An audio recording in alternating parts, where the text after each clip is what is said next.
Hello welcome back to my YouTube channel. आज चाहिँ information सम्बन्धी भिडियो नभएर आज चाहिँ एउटा एकदम ट्राभल्सको लागि एउटा यो ब्लग लिएर आइसकेको छौँ हामी दुईजना हैन। पछाडि देख्न सक्नुहुन्छ मेरो वाइफ र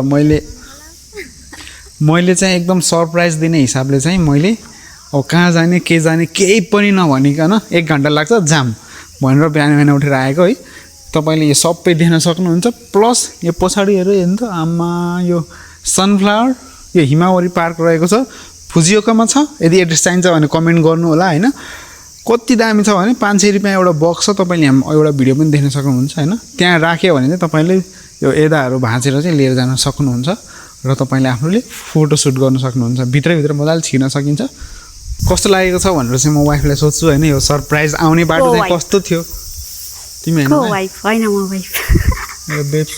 मेरो बेबीलाई चाहिँ अब सोधौँ हैन कस्तो लागेको छ बाटो चाहिँ कस्तो थियो भनेर चाहिँ अब सोधौँ हैन। पहिला हैन कि भनेर भनिरहेको थिइन् हैन, तर जाम के पनि हुँदैन भनेर लिएर आएको। कस्तो लाग्यो? एकदम रमाइलो ठाउँ रहेछ, आनन्द लाग्ने शीतलो हैन।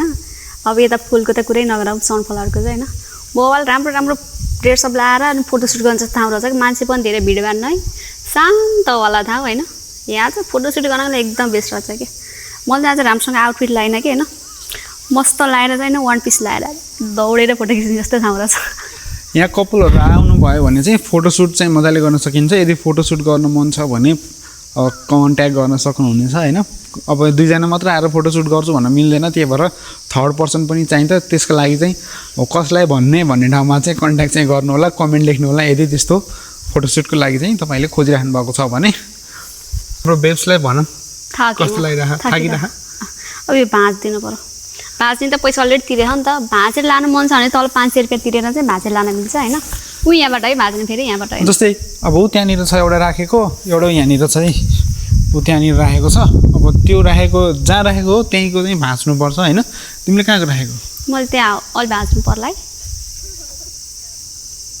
कोही त वहाँ बीचमा पनि गएको छन् हैन। यहाँ चाहिँ एकदम धेरै रहेछ है यो एरियामा चाहिँ। जहाँ गए पनि हैन रमाइलो चाहिँ कस्तो रमाइलो भने घाम पनि नलागेको र यदि घाम लागे पनि सनसेट हुँदाखेरि कस्तो देखिन्छ यहाँ डिस्प्लेमा हेर्न सक्नुहुन्छ। कस्तो बवाल छ सनसेट हुने बेलामा। र अहिले त घामै लागेको छैन, शीतल छ के। अब नाच्चु छ है, मुचियाचुई पनि छैन अनि शीतल हावा लागिरहेको छ हैन। यो ठाउँ त एकदम बवाल छ। त्यहाँ चाहिँ पुरै पार्किङ रहेको छ। आउने बाटो चाहिँ यता पनि छ एउटा चाहिँ यो साइडबाटदेखि आउन सकिन्छ। अब लोकेसन चाहियो भने चाहिँ कमेन्ट गर्नु होला हैन। ओ माय गॉड, जापानीजहरु सब फोटो सुट गरिरहन कि मेरो बुढाले गर्दा कि मैले अर्को आउटफिट लाएर यस्तो लाएर हिँड्नु भनेर लाएर ल रिस उठ्यो। उ त्यहाँ जाम न बेबी, जान न उले आउने स्ट्यान्ड हामीले पनि फोटो सुट गरौँ। बेबीहरुको गुनासो भनेको अब कपडा चाहिँ यस्तो ल्याए उस्तो ल्याए भन्ने हो। ठीक छ, छिटो लिएर आइदेऊ न।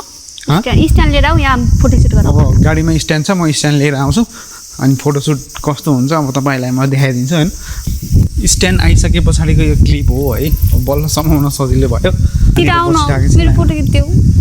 जोस कतिसम्म दामी रहेछ भन्ने ठाउँ एकदम आनन्द के। त्यहाँ चाहिँ टन्नै जापानिजहरु चाहिँ आउँदो रहेछ जोस हिमावरी हेर्न चाहिँ।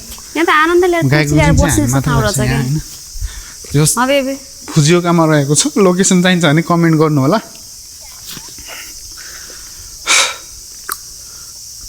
ओ यति बसी त भइहाल्यो त हैन।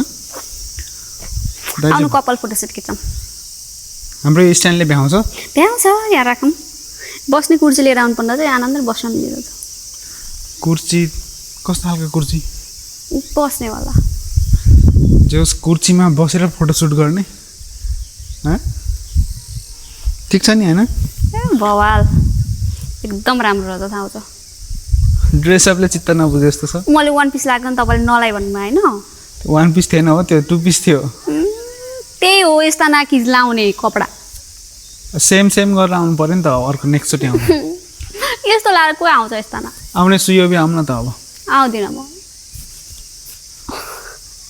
गाई छैन यो बुढाले अहिले कस्तो खाले कपडा लगाएको थिएँ कि त्यो लायो भने म घुम्नै जादिनँ भनेर हैन। मैले कपडा फेरेर पनि यस्तो कपडा लाएर आएको। यो पनि राम्रै छ, तर यस्तो फुलहरुमा चाहिँ फुलहरुमा मस्त दौडेर खिच्न राम्रो क्लिप खिच्न त वन पिस राम्रो देखिन्छ नि त। कता ड्रेसअप गरेर बुढालाई फेरि यता देखेको मन पर्दैन नि त। त्यही भएर नदेखिन केही नदेखिन लाएर हिँड्नु पर्छ यहाँ। तर मलाई चाहिँ बाहिर गाह्रो गयो भने यस्तो पसिना चाहिँ आउँछ कि यदि शीतलै भए पनि पसिना देखेको छ फेरि भने आउँछ कमेन्ट फोटोसुट गरौँ गर्नुहोस् कि छिटो फोटोसुट गर्ने अँ के भन्न चाहन्छौ त हाम्रो भ्युअर्सलाई के भन्न चाहन्न सब्सक्राइब गरिदिनु होला उहाँको युट्युब च्यानललाई त्यही हो माया गरिदिनु होला उहाँको युट्युब च्यानललाई सबजनाले सब्सक्राइब गरिदिनु होला माया गरिदिनु होला होइन एकअर्कालाई हामीले सपोर्ट गर्नुपर्छ है त त्यही हो तपाईँहरू पनि घुम्न आउनु होला इन्जोय गर्नु होला घरमा मात्रै नबस्नु होला फ्रीमा घुम्न यो फ्रीमा के पैसै नलाउनु ठाउँ हो यो जब 500 रुपियाँ त जुस खाएर पनि जान्छ 500 रुपियाँ त आफै फुल टिपे 500 तिर्नै नत्र नि पर्दैन पर्दैन त्यही पनि फ्रीमा हो तर यो चाहिँ कोजिनले गरेको हो यो चाहिँ होइन प्राइभेट जुन सबैले चाहिँ कोजिन यज्ञ गरेकै हो हुन चाहिँ तर पैसा चाहिँ अब लाने हो भने चाहिँ राख्न सक्नुहुनेछ र यदि नयाँ हुनुहुन्छ भने सब्सक्राइब गर्न चाहिँ नबिर्सिनु होला आज इन्फर्मेसनवाला भिडियो चाहिँ थिएन यो हिमावरीको बारेमा भिडियो चाहिँ थियो कस्तो लाग्यो कमेन्ट चाहिँ गर्न नबिर्सिनु होला कहाँदेखि हेर्दै हुनुहुन्छ त्यो पनि कमेन्ट गर्नु होला यदि फेसबुकतिर या टिकटकतिर हेर्दै हुनुहुन्छ भने फलो गर्न चाहिँ नबिर्सिनु होला यदि आफ्नो साथीहरूसँग घुम्न जाने मन छ भने चाहिँ कमेन्ट गर्नु होला म एड्रेस चाहिँ अब कमेन्टमा हेर्न सक्नुहुनेछ है त thank you for watching this video okay